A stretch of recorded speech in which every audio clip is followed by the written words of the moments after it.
Test 2. You will hear a number of different recordings, and you will have to answer questions on what you hear. There will be time for you to read the instructions and questions, and you will have a chance to check your work. All the recordings will be played once only.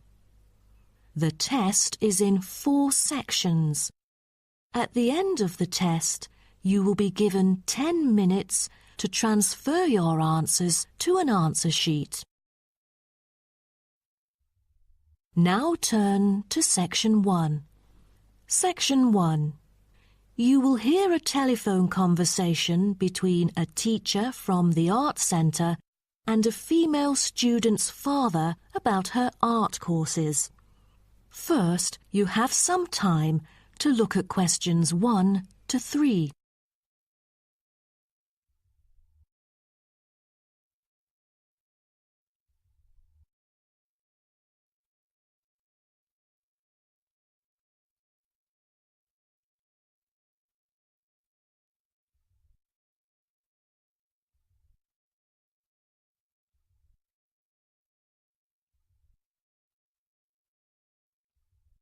You will see that there is an example which has been done for you.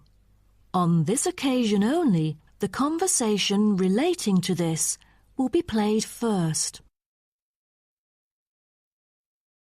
Good afternoon. May I speak to Emma's parent? Afternoon. I'm her father. Who am I speaking to? This is Emma's teacher, Jane Carson, calling from the Arts Centre. I'm just calling to talk about her drama class at the centre. Oh, thank you for calling. How's Emma doing in drama class? You know, she just transferred here last month, unlike the others in her class who have been taking the course the whole semester since June. So I'm a bit worried that she might not fit in so well. The father says his daughter Emma has been taking the course since last month, so C has been circled as the answer. Now we shall begin. You should answer the questions as you listen, because you will not hear the recording a second time. Listen carefully and answer questions 1 to 3. Good afternoon. May I speak to Emma's parent? Afternoon. I'm her father. Who am I speaking to? This is Emma's teacher, Jane Carson, calling from the Arts Centre. I'm just calling to talk about her drama class at the centre. Oh, thank you for calling. How's Emma doing in drama class? You know, she just transferred here last month, unlike the others in her class who have been taking the course the whole semester since June. So I'm a bit worried that she might not fit in so well. There's no need to worry. She exhibits a strong performance in her drama class. Is that so? Yes, she didn't adapt to the new environment as quickly as I originally expected, and seemed a bit shy at first, but a few days later she made a couple of friends and became more talkative and also more involved in class. Emma really is a role model for others because she has always been an active participant during class. She voices her own ideas and is very creative. I didn't expect that, but I can tell that she really enjoys the course because she's been talking about it at home frequently these past few weeks. That's great to hear. Interest is always the best teacher. I also have to inform you that there's been an adjustment in the timetable of the drama class next term. Why is that? It's not that the music room that we currently use isn't available. As there are too many enrolling for the coming semester, increased class size means that space is limited to house the whole class. Also, the new classroom we use is not available during the current time frame, so I'm afraid we have to change the time for it. I see. So when would it be? As you know, the current class begins at 3:15, but the new time of the drama class would be 4:45. I'm afraid I have errands to run during that time. On the other campus, the class still begins at 3:15, but for the campus Emma goes to, it is the only time available for drama class. Oh, I see. I have to make adjustments to my course schedule then. No problem. Before you hear the rest of the conversation, you have some time to look at questions 4 to 10.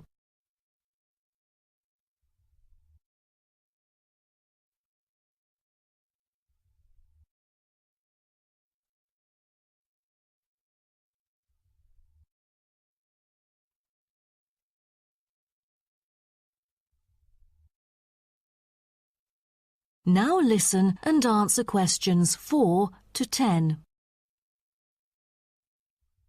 Miss Carson, I'm thinking about signing Emma up for another art course. I'm thinking about dance class. Dance class is a popular course here, a great choice for a child to shape up and have fun. But unfortunately, it is oversubscribed at the moment. I have to put you on the waiting list. That's too bad. What else can I choose from then? Could you give me some advice? Sure. Emma could take singing class as well. This would improve her musicality. Sounds good. When is that? It is held every Friday evening. That's too bad. Emma already has a swimming class earlier that evening. It will be too late for her to come home if she takes this course. There is also a vocal course available. Emma's got a great voice. I'm sure she'll stand out in the class. Tell me about it. The vocal course starts at 4:30 p.m. every Tuesday. It isn't fully booked yet. Great teacher, experienced and beloved by students. The price is a bit higher though. How much is it? It's $110. Oh, that's too much. Way over our budget. We have to cover the extra cost if we choose it. Or maybe Emma could take music class. What is it about? Learning about songs and musicals. Well, the students have the opportunity to play different instruments like the piano, drum and so on. They can also learn to write music under professional guidance. That's exactly what Emma is eager to learn. How much would it cost? It was $63 last term, but this term it is $85, $22 more than the original price. We can afford that. When does the course begin? The course starts on September the 7th. Can we start 1 week later, on September the 14th? My daughter will be on a trip to France with her mum on the 7th. No problem, and the teacher for the class is Jamal Curtis. Just contact him if you have any further questions regarding the course. Jamal Curtis? How do you spell Curtis? Oh, it's C-U-R-T-I-S. Thank you. That is the end of section 1. You now have half a minute to check your answers.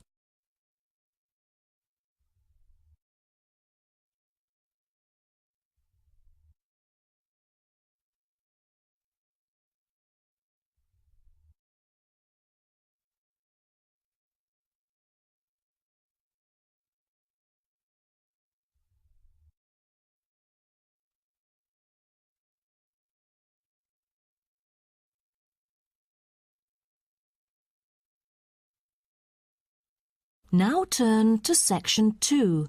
Section 2. You'll hear a coordinator for the annual ski and snowboard exhibition talking to the audience about some practical information for the whole event. First, you have some time to look at questions 11 to 15.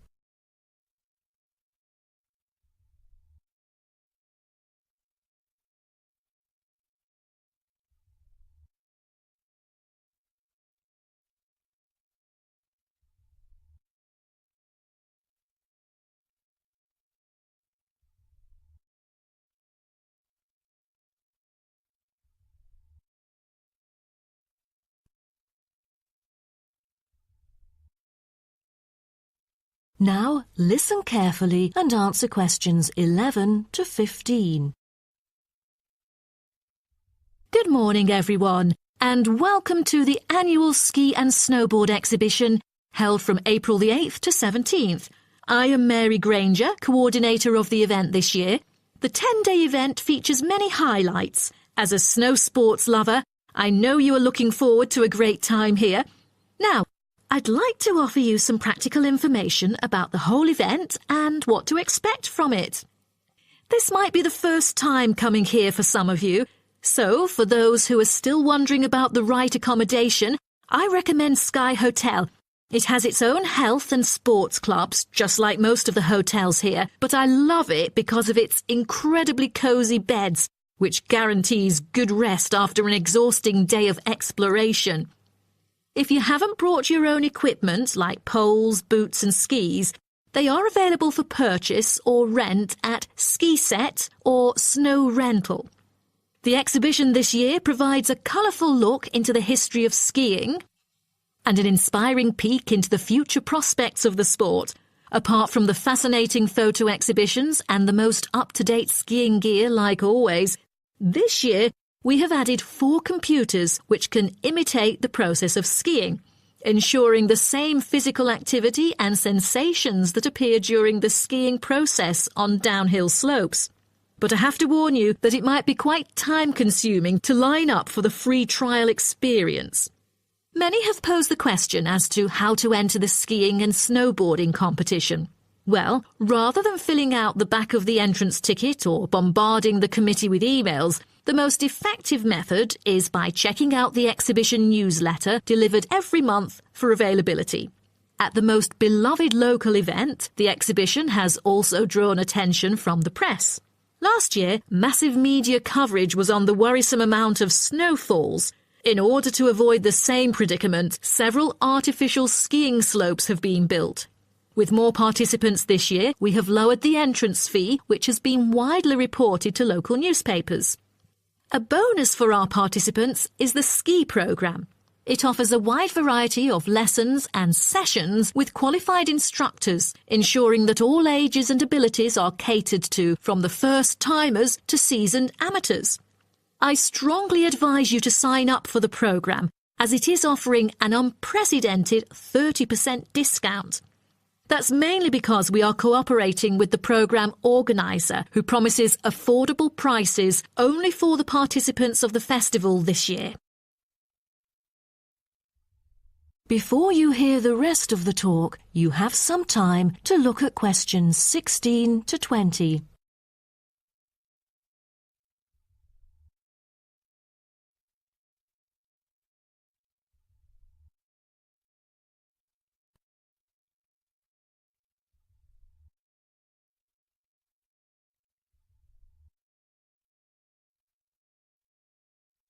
Now listen and answer questions 16 to 20. Now, I would like to introduce you to the list of presentations during the following week so that you can better plan your schedule. The first presenter, Simon, is one of our best ski instructors. As an experienced instructor, he will inform you about the dangers that face skiers and snowboarders. Accidents happen mostly to those who are careless or ignorant. Good risk management involves considering both the probability and consequences of an accident. The next speech, titled Solution, is given by Jamie Kurt. A list of problems may occur to novice skiers and snowboarders, so he is going to offer useful information for first-timers on choosing the appropriate gears, the right dress code, and ways of protecting your skin. For instance, some of you may have rented the skiing equipment, but rental footwear is notoriously uncomfortable. Then, Jamie will provide instructions to help make your footwear fit better. The third speech is about a documentary introducing skiing and snowboarding and the difference between the two sports. It also depicts a group of snow lovers exploring new slopes with breathtaking views. The director, Andy Fisher, will be there, addressing the whole shooting experience. The fourth talk is about the tricks of skiing, presented by Harry Tyson. It is most useful for those who have already tried skiing, yet still need more practice to master the sport. Harry will teach you how to turn more skillfully. A lot of people can keep their skis roughly parallel, but there's no point if you make it hard to work with and slide around out of control. Useful exercises will also be suggested to improve your parallel skiing technique so that you can tackle steeper slopes and enjoy yourself more. Jason Smith will be the last presenter, mainly addressing towards advanced skiers. He manages to apply snow climbing into skiing. Climbing in soft snow, you are floundering around. Walking becomes harder. So, a good trick during climbing is to maintain a wider gait, approximately shoulder width, so that you are more stable while walking. This works for skiing as well. That is the end of section 2. You now have half a minute to check your answers.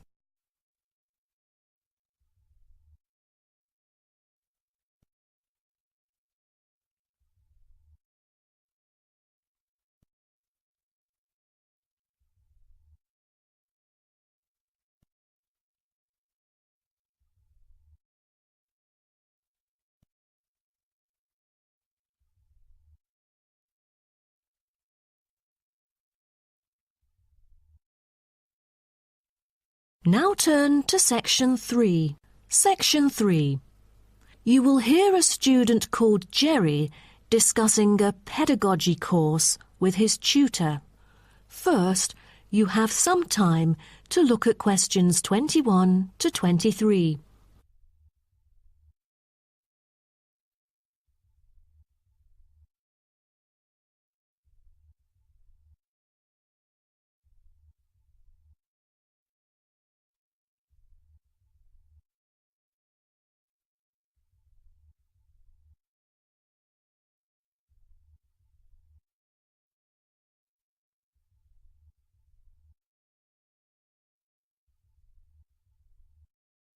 Now, listen carefully and answer questions 21 to 23.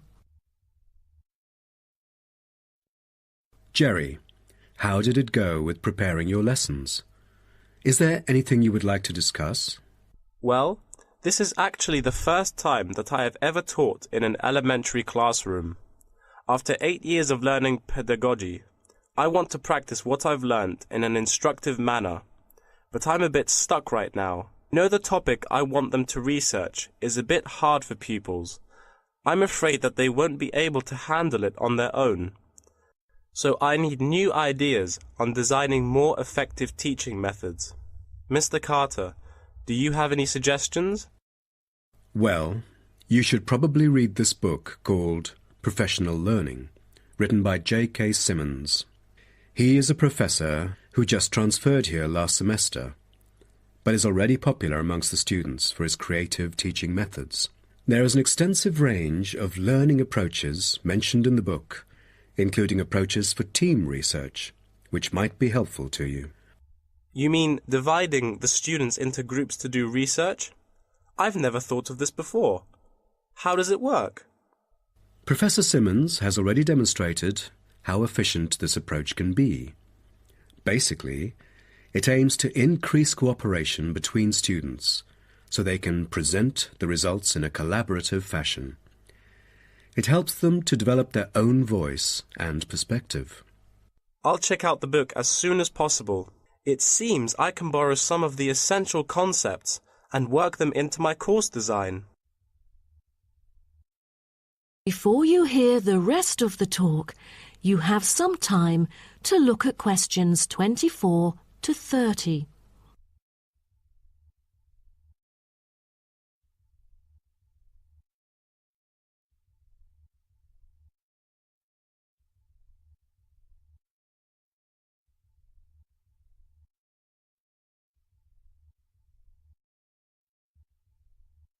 Now listen and answer questions 24 to 30. Well, I was thinking maybe I could use both observation and non-observation as a part of my teaching methodology. Could you take a look at my teaching plan? Sure. What kind of observational methods do you have in mind? For the observational part, I intend to include 2 approaches. First, the pupils can assess each other's behavior. I feel that reviewing fellow students through criteria-based reference evaluation allows constructive feedback. It can also improve their understanding of the subject material. That's a smart move for a large class that would be hard to observe all by yourself. Also, you might want to get the feedback from several different individuals rather than just one. So how do you plan to carry out the peer assessments? Oh, every pupil will be required to write a diary, which includes group projects, presentations, and in-class discussions. They'll put down their remarks. I'll collect them on a regular basis, which can also help me see whether they can keep up or not. Good. What else do you intend to do? Besides that, I also plan to do video recording.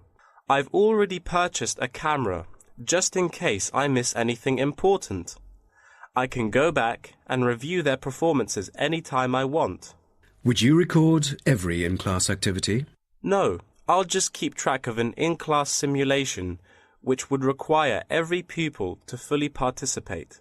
Students will act as members of a city council meeting, discussing issues like whether or not prohibition should be instated in the United States. This kind of teaching method is both inspiring and challenging. I can't wait to see how yours works out. Do send me a copy of the assessment afterwards, will you? No problem. So, what do you have in mind for the non-observational approaches? Well, my plan is to quantify the statistics. Numbers do not lie. It is the most direct way to measure their performance. See how well they've learned. Where does the data come from? I'll evaluate the test results, including the midterm, final exam, and pop quizzes, which would only take up about 40% of the overall assessment. Sounds like a lot of tests and assignments. Please remember that you don't want to wear out your students. Keeping them engaged is the key to efficient learning. Once they are exhausted, they just stop trying. Oh, I haven't thought about that. You are right. I don't want to frighten them with tons of assignments and exams. I'll make note of that. Thanks for the advice. I remember last time you mentioned questionnaires, right? That's true, but it is not for my students. In fact, they have to design their own questionnaires and choose the respondents using the internet. As a complement of other teaching activities, it would deepen the creative learning process. Is that all? Oh, the pupils will have to conduct interviews of their own, and for this, they get to choose anyone they like, including relatives, friends, and acquaintances to answer the questions. Seems to me that you have figured out most of your teaching methods, but you still need to polish some of the activities. That is the end of section 3. You now have half a minute to check your answers.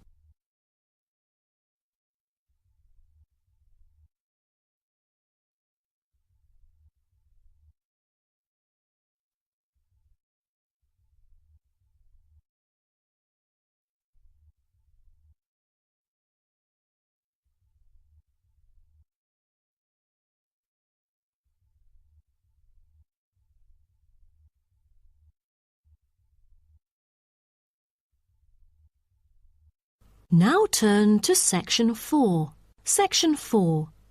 You will hear part of a lecture about urban migration. First, you have some time to look at questions 31 to 40.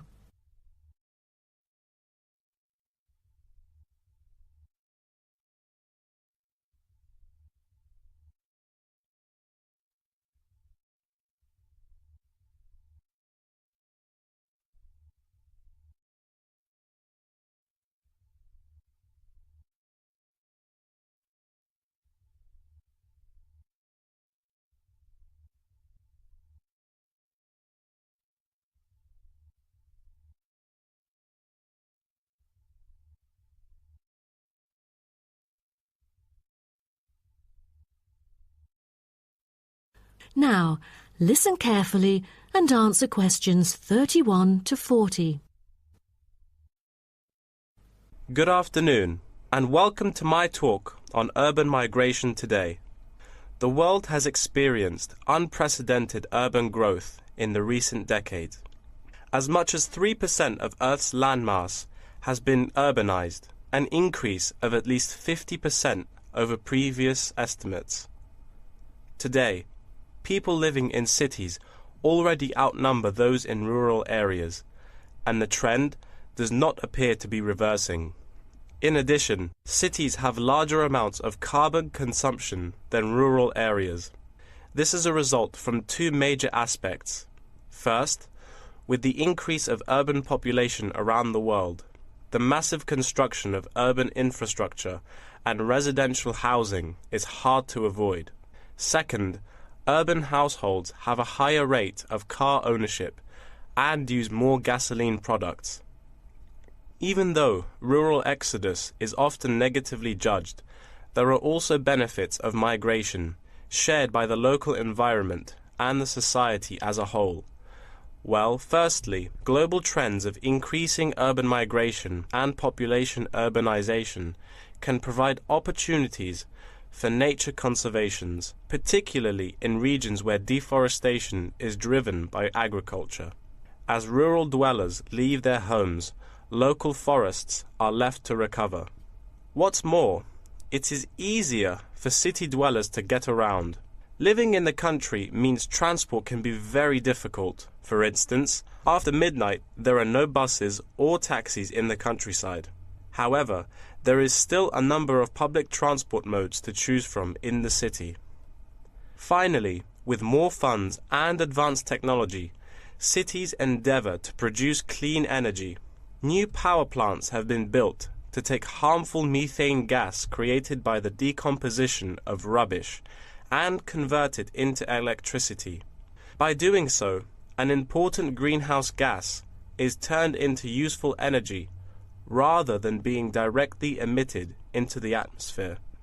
The hustle and bustle of city life offers women the opportunity to explore different professions and pursue their own careers.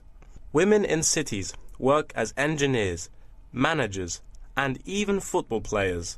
This change of roles has affected their marital status and family life. More women are choosing their careers over marriage, which raises the graph of late marriages. As a result, more are remaining single well into their late 30s. They want to be independent and earn money on their own.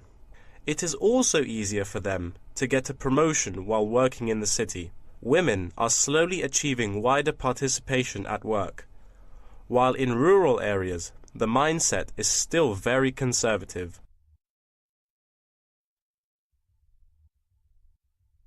However, cities also change the way that humans interact with each other and the environment, often causing multiple problems. In general, urban wages are significantly higher, so moving to the city is an opportunity to earn what was impossible in rural areas. However, the wage difference is often offset by the higher cost of living and absence of self-produced goods, including subsistence farming. A sizable proportion of new corners attach greater importance to money and gradually abandon their former way of life, thus risking losing their culture. These new city residents are also faced with another problem. According to statistics, crime rates are significantly higher in densely populated urban regions than in rural areas. For instance, property crime rates in our metropolitan areas are 3 to 4 times as high in comparison to the rates in rural communities. Immigrants, upon arrival into cities, typically move into the poor, blighted neighborhoods because that is where they can afford to live. Crime in these areas is high and reflects poor living conditions, as these neighborhoods experience great levels of poverty. This pattern also occurs for violent crimes, which is much more common in large urban areas than elsewhere. In addition, traffic congestion and industrial manufacturing are prominent features of the urban landscape, which take their toll on the natural environment and those who depend on it. Air pollution from both cars and factory emissions affect the health of countless urban residents. Rural to urban migration can boost the urban economy. With a better economy, cities provide their residents with better welfare, but the concentration of services and facilities such as education, health, and technology in urban areas inevitably contributes to greater energy consumption. Another problem with life in the city is traffic congestion. It makes people late to work and thus stresses us out before we even get there. Deliveries can't arrive on time, gas costs money. The quality of life of those commuters starts to decline. What's worse is that if congestion makes it harder to match the right workers to the best jobs, it is economically inefficient as well. That is the end of section 4. You now have half a minute to check your answers.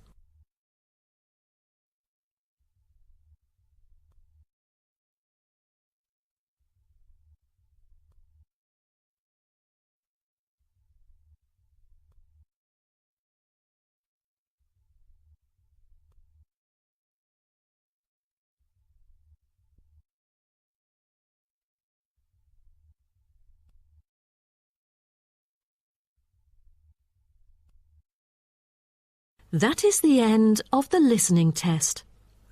In the IELTS test, you will now have 10 minutes to transfer your answers to an answer sheet.